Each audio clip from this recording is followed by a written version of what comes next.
నమస్తే, welcome to I dream. అధికారిక letter pad మీదనే నిన్న జనసేన ఒకటి రిలీజ్ చేసింది. అది ఏంటి అంటే 24 సీట్లతో ఏకీభవించండి లేదా వైసీపీకి వెళ్ళిపోండి. It's a direct comment.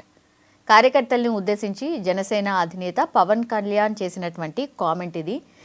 ఆ క్రమంలో ఇంకా వేరే విషయాలు కూడా కార్యకర్తలను ఉద్దేశించి రకరకాలుగా ఆయన చాలా విషయాలు ప్రస్తావిస్తూ ఆయన ఇందులో ఆ లెటర్ ప్యాడ్లో మెన్షన్ చేయడం జరిగింది.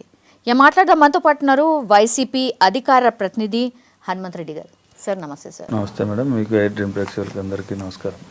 సార్, లెటర్ ప్యాడ్ మీదనే డైరెక్ట్ చెప్పేస్తున్నారు ఆయన. పొత్తు కుదిరింది, సో నచ్చితే ఉండండి లేదంటే వెళ్ళిపోండి.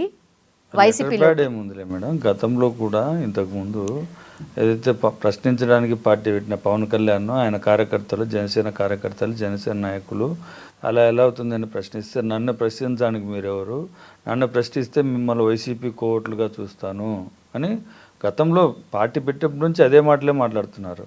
పాపం వాళ్ళేమో కార్యకర్తలేమో మాకేమైనా అవకాశం వస్తుందేమో, జనసేన నాయకులు డబ్బులు ఖర్చు పెట్టుకొని తన ఉద్యోగాలు లేకుంటే తన యొక్క ప్రాపకాలన్నీ వదిలిపెట్టి పవన్ కళ్యాణ్ గారి సీఎం అయితే మనకి ఏదైనా మంచి జరుగుతుంది అని ఆయన చెప్పే సినిమా డైలాగులు, వెనకాల చెగువేరా బొమ్మలు లేకుంటే వివేకానంద బొమ్మలు ఇవన్నీ చూసి నిజంగా మన పవన్ కళ్యాణ్ గారు అలాగే ఉన్నారేమో అనుకొని వాళ్ళు భ్రమపడి వచ్చి ఆయన వెంట తిరిగేవాళ్ళు.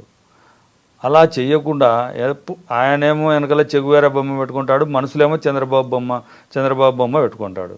చెగువేరా బొమ్మకు చంద్రబాబుకు చాలా తేడాలు ఉన్నాయనే విషయం జనసేన నాయకుల కార్యకర్తలు అనుకొని తెలుసుకున్న తర్వాత ఆయన ప్రశ్నించడం మొదలుపెట్టారు. ప్రశ్నిస్తే నా పార్టీలో ఉండాల్సిన అవసరం లేదు, ఎవడైనా సరే నన్నైనా సరే తెలుగుదేశానికి నన్ను చంద్రబాబు నాయుడు గారు అనుసంధానంగా ఉన్నటువంటి నాదెండ్ల మనోహర్ గారినైనా ప్రశ్నిస్తే నన్ను ప్రశ్నించంటే అన్నాడు.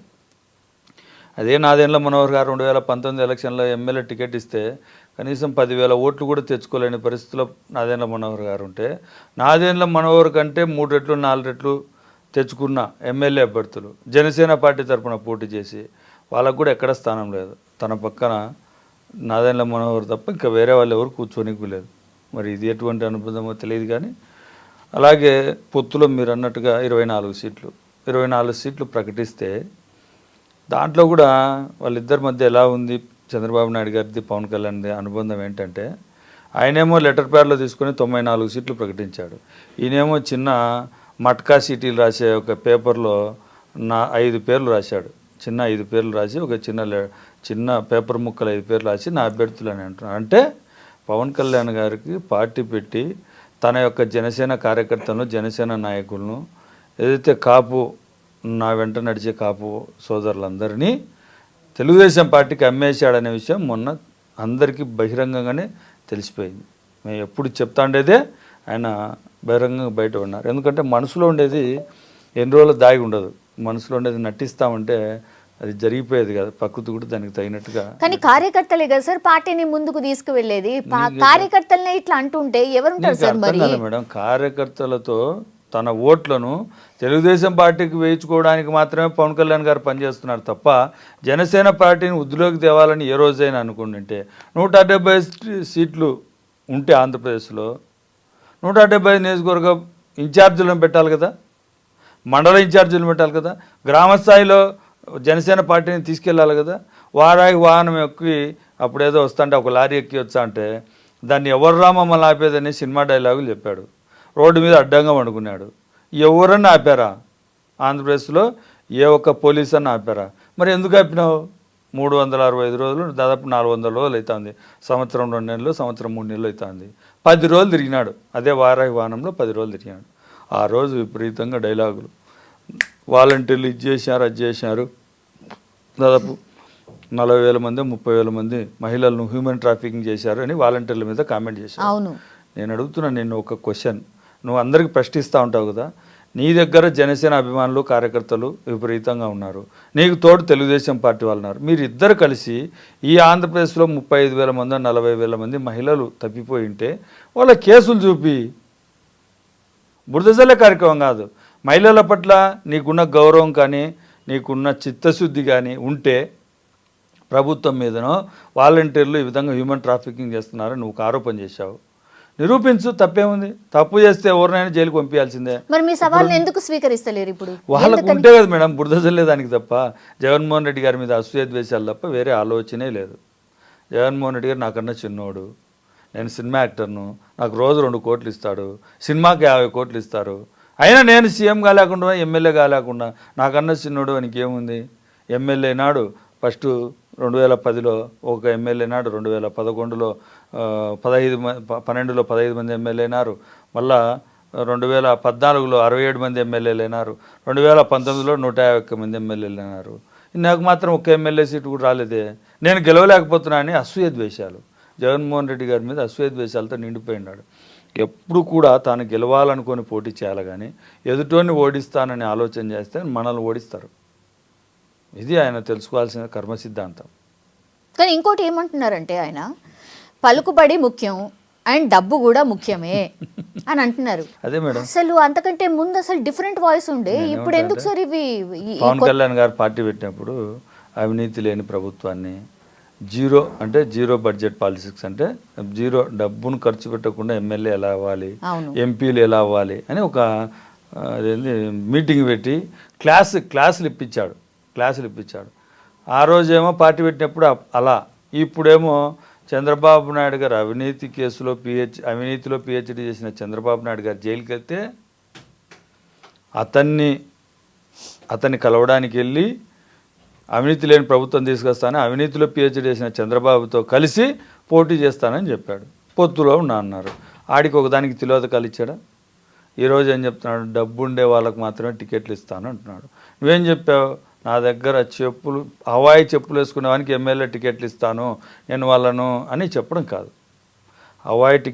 హవాయి చెప్పులు వేసుకున్న వానికి ఎమ్మెల్యే టికెట్లే కాదు, వాళ్ళు ఎమ్మెల్యేలుగా గెలిపించాలా. ఎస్, జగన్మోహన్ రెడ్డి గారు ముఖ్యమంత్రిగా ఇప్పుడు ఈరోజు తీసుకునే నిర్ణయాలు దాదాపు అక్కడ గుమ్మనూరు జయరామ్ అనే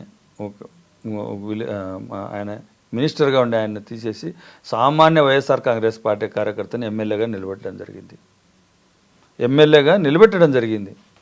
ఎమ్మెల్యేగా అతని ఇండ్లు ఏంటి తెలుసా?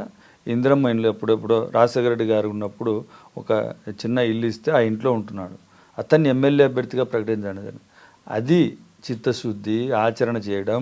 ఒక వ్యక్తి నందిగాం సురేష్ అనే ఒక సామాన్య కార్యకర్తను తీసుకొని ఎంపీగా చేశాడు. ఎంతోమంది వైఎస్ఆర్ కాంగ్రెస్ పార్టీలో సామాన్య కార్యకర్తలు, ఎంపీలు, ఎమ్మెల్యేలు, జెడ్పీ చైర్మన్లు, మున్సిపల్ చైర్మన్లు, ఎంపీపీలు, అన్ని రకాల పదవులు సామాన్య కార్యకర్తలకే చేపించుకున్న వ్యక్తి జగన్మోహన్ రెడ్డి గారు. మేము ఎక్కడ అలా చేస్తాం ఇలా చేస్తాం, చేసేదేదో చెప్పకుండానే ఆచరణలో చూపించాలి. పవన్ కళ్యాణ్ గారి ఆలోచనలు ఎలా ఉంటాయంటే సినిమా డైలాగులు కాబట్టి ఆయన కాల్ షీట్లు ఇచ్చినప్పుడు వచ్చి చంద్రబాబు నాయుడు గారికి ఇచ్చినప్పుడు జీరో బడ్జెట్ పాలిటిక్స్ లేకుంటే ఇంకోటి తోటకూర తొక్క అని చెప్తా ఉంటాడు, కానీ ఆచరణ చేయడు. ఇప్పుడేమంటున్నాడు కార్యకర్తలకు? మీ దగ్గర ఒక 50 కోట్లు ఉందా, 100 కోట్లు ఉందా, నీకు టికెట్ ఇస్తానంటున్నాడు. అలా పెట్టేవాళ్ళు పాపం జనసేన పార్టీలో ఎవరు లేరు కాబట్టి తెలుగుదేశం పార్టీ తరఫున ఎవరైతే ఇప్పుడు 24 కాన్స్టిట్యున్సీల్లో ఒక 15-16 ఆ నియోజకవర్గంలో అభ్యర్థులుగా ఉన్నారో ఇంతవరకు, వాళ్ళు తెలుగుదేశం పార్టీకి రాజీనామా చేసి జనసేనలో చేరతారు. అంటే చంద్రబాబు నాయుడు గారి కోవట్టులే వచ్చి జనసేన పార్టీలో చేరతారు. వాళ్ళే జనసేన పార్టీ తరఫున ఎమ్మెల్యే అభ్యర్థులుగా నిలబడతారు. ఆ విధంగా తెలుగుదేశం పార్టీ 175 స్థానాల్లో ఏదో ఒక రకంగా పోటీ చేయాలని ఆలోచనలు. మొన్న తెలంగాణలో అట్లనే అయింది కదా సార్, బీజేపీలో ఉన్న వాళ్ళని జనసేనలకు చేర్చుకొని అప్పుడు ఇక్కడ టికెట్లు ఇచ్చారు. సేమ్ అదే జరుగుతుంది అంతే కదా. చంద్రబాబు నాయుడు గారి ఆలోచనలు అలాగే ఉంటాయి. చంద్రబాబు నాయుడు గారిని అతనే అన్నాడు, మనం అనలే. పవన్ కళ్యాణ్ గారే చెప్పారు 2019 ఎలక్షన్లో దొంగల ముఠా నాయకుడు, అవసరమైతే సైకిల్ ఎక్కించుకుంటాడు, అవసరమైతే సైకిల్ దించేస్తాడు, ఇలాంటి మాటలన్నీ మాట్లాడింది అతనే. ఇప్పుడు అదే దొంగల ముఠా నాయకుడితో అదే అవసరమైతే సైకిల్ ఎక్కించుకుంటాడు దించేసే వాంతోనే ఈరోజు సవాసం చేస్తూ ఉన్నాడు. అలాగే బీజేపీ పార్టీ ఉంది మేడం. ఇక్కడ తెలంగాణలో దాదాపుగా 60 నుంచి 70 వేల మంది ఒక సభకు వస్తే ఆడ వచ్చిన ఓట్లు ఎన్నో తెలుసా? 3,000 మేడం. ఆ రోజు సోషల్ మీడియాలో ఈ సీటు గెలుస్తూ ఉందని చెప్పి ప్రచారం చేసుకొని 3,000 ఓట్లు వచ్చాయి. అంటే ఆయన సభలకు వచ్చే వాళ్ళు ఓట్లు వేయరనే విషయం ఆయనకు తెలుసు, ప్రజలకు తెలుసు. ఏదో సినిమా యాక్టర్ ఎగరడానికి వచ్చాడు, ఏదో డ్యాన్స్ చేస్తాడో లేదంటే మాటలు మాట్లాడతాడని వచ్చి చూస్తారు తప్ప అంతకంటే అతనికి ఓట్లు వేసే పరిస్థితి లేదు, అతని మీద నమ్మకం లేదు. ఆంధ్రప్రదేశ్ రాష్ట్ర ప్రజలకు నమ్మకం లేదు, తెలంగాణ ప్రజలకు అసలు నమ్మకం లేదు. యా, సోషల్ మీడియాలో ప్రచారం జరుగుతోంది, బెదిరిస్తున్నారు కార్యకర్తలు కాబట్టి ఈ లెటర్ ప్యాడ్లో ఇవన్నీ రాయాల్సి వచ్చింది అనేది కూడా ఆయన కామెంట్ చేసిన పరిస్థితి కనిపిస్తుంది. ఎవరు బెదిరిస్తారు మేడం? నాకు తెలిసి అయితే రాజకీయాల్లో ఎవరిని బెదిరించాల్సిన అవసరం లేదు. అట్లీస్ట్ తెలుగుదేశం పార్టీ ఈరోజు వైఎస్ఆర్ కాంగ్రెస్ పార్టీ మా అధ్యక్షుల వారు జగన్మోహన్ రెడ్డి గారు చిన్న తప్పు చేయకూడదు, ఎవరిని దౌర్జన్యం చేయకూడదని మాకు దిశానిర్దేశం చేస్తే తెలుగుదేశం పార్టీ వాళ్ళు అసత్య ప్రచారాలు చేస్తూ, మా నాయకుల మీద అసత్య ప్రచారాలు చేస్తూ, వాళ్ళని ఏదైనా ఇది అసత్యమని తిరిగి మాట్లాడితే నువ్వు తప్పుడు మాటలు మాట్లాడుతున్నావని తిరిగి ప్రశ్నిస్తే చంపేస్తామని బెదిరిస్తూ ఉన్నారు తెలుగుదేశం పార్టీ నాయకులు. ఇంతకు బరి తెగించిన తెలుగుదేశం పార్టీ నాయకులు వాళ్ళ చంద్రబాబు నాయుడు గారి ఆలోచనలు ఎలా ఉన్నాయంటే, మనం ఏం ఆరోపణలు చేసినా వాళ్ళు తిరిగి మాట్లాడకూడదు, తిరిగి మాట్లాడితే చంపేయండి అని దిశానిర్దేశం చేశాడు చంద్రబాబు నాయుడు గారు. ప్రతి ఊర్లో గలాటలు జరుగుతూ ఉన్నాయి.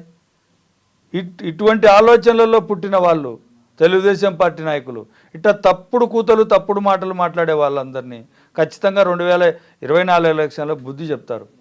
ఎవరైనా సరే దాంట్లో ఎటువంటి ఆలోచన చేయాల్సిన అవసరం లేదు. ఎస్, మా నాయకుడు నిజాయితీగా బతకమని చెప్పాడు. నిజాయితీగా మా మీద తప్పుడు ఆరోపణలు చేస్తూ ఉన్నారు తెలుగుదేశం పార్టీ నాయకులు. చంద్రబాబు నాయుడు గారితో సహా ఆరోపణలు చేస్తే దానికి మేము సమాధానం చెప్తా ఉన్నాం. చంద్రబాబు నాయుడు గారిని మొన్న సిద్ధం సభలో జగన్మోహన్ రెడ్డి గారు చంద్రబాబు నాయుడు గారిని ఉద్దేశించి ఏం మాట్లాడారు? అయ్యా, నువ్వు 14 సంవత్సరాలు ముఖ్యమంత్రిగా పనిచేసినావు. ఈ రాష్ట్రంలో ఒక్క సంక్షేమ కార్యక్రమానికి, నువ్వు చేసిన సంక్షేమ కార్యక్రమానికి పేటెంట్ హక్కు ఇది, నేనే ఈ సంక్షేమ కార్యక్రమం తీసుకొచ్చా అని చెప్పే కార్యక్రమం ఒక్కటి చెప్పు.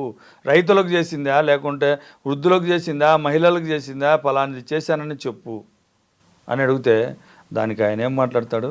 ఒక ట్వీట్ పెట్టాడు. ఏమని పెట్టాడంటే, సోషల్ ఇంజనీరింగ్ చేసి బీసీలకు, ఎస్సీలకు, ఎస్టీలకు రిజర్వేషన్ కల్పించి 50% అన్ని రకాల పదవులు జగన్మోహన్ రెడ్డి గారు ఇస్తే దాన్ని ఏం చేయనట్టుగా ఆయన మాట్లాడారు. తప్పుడు వాగ్దానం, బహిరంగ సవాల్కి వస్తాడంట. మేము అడిగిన దానికి సమాధానం చెప్పు. నేను పలాంది చేశానని చెప్తున్నావు కదా, లేదంటే హైదరాబాద్లో హైటెక్ సిటీ కట్టించా అంట, హైదరాబాద్ నగరాన్ని వాళ్ళు ముస్లింలు ఎప్పుడో కట్టించిన దానికంటే ఈ నవాబులు, నిజాం నవాబులు కట్టించిన దానికంటే ఈయన కట్టించిన అని చెప్తుంటాడు. వాళ్ళకన్నా ముందు పుట్టిన చంద్రబాబు నాయుడు అప్పటి నుంచి ఉన్నాడు కాబట్టి కట్టించినా అని చెప్తుంటాడు. అయ్యా, నీకు 5 సంవత్సరాలు అధికారం ఇచ్చారు, 2014 నుంచి 2019 వరకు. ఎందుకు అమరావతిని నిర్మించలేదు? ఎందుకు అమరావతిలో ఎన్ని కోట్ల రూపాయల పనులు చేశావు? దాదాపుగా 15,000 అమరావతి ప్రాంత రైతుల భూములు 15,000 కోట్లు తాకట్టు పెట్టి 15,000 కోట్లు తెచ్చి దాంట్లో 4,500 కోట్లు ఖర్చు చేసి దాంట్లో 2,000 కోట్ల రూపాయల లంచం తీసుకున్న వ్యక్తి చంద్రబాబు నాయుడు గారు. అది ఎలాగా? ఎక్కడో బాంబేలో ఒక చిన్న ఆడ ఇన్కమ్ ట్యాక్స్ వాళ్ళు ఒక తీగ లాగితే అది వచ్చి చంద్రబాబు నాయుడు గారి ఇంట్లో డొంక కదిలింది. పిఎస్ శ్రీనివాస్ చౌదరి తీసుకున్నాడు, ఈ విధంగా డబ్బులు ఇచ్చామని. అంటే ఆయన చెప్పేదానికి చేసేదానికి తేడాలు ఉంటాయి. జగన్మోహన్ రెడ్డి గారు సవాల్ విసిరారు, నువ్వు చేసింది ఏందో చెప్పమని అడిగారు. ఇంతవరకు చెప్పే పరిస్థితి లేదు. తప్పుడు మాటలు, తప్పుడు వాగ్దానాలు. Yes sir, thank you sir, thank you so much.